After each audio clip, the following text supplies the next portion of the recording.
Listen, I couldn't wait to share this with you guys, right? So I'm doing an interview today, and I learned a lot from a young lady, and I think she learned a lot from us, right?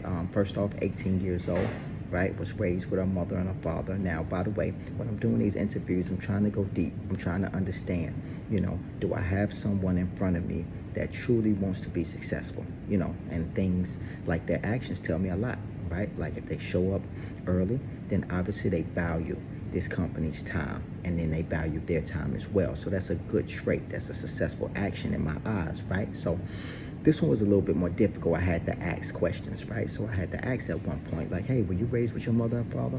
Yeah, absolutely. Okay, great. Both were inside the home? Great, right? So what does your mom do?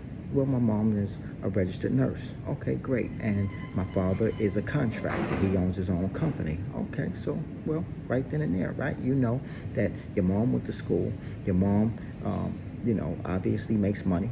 Who makes more money, though, right? The contractor who owns his own business, or the person who went to school for 4 to maybe 6 years? She said, my dad, right? I said, well, what does that tell you? She said, that tells me that I don't need college. And I can tell you at that point that a light bulb went off inside of her head, and one in mine too as well, right? You guys know what I say, right? Obviously, to be successful, you do not need college now at this point. It just really depends. And then when I asked her what she was going to college for, she said to be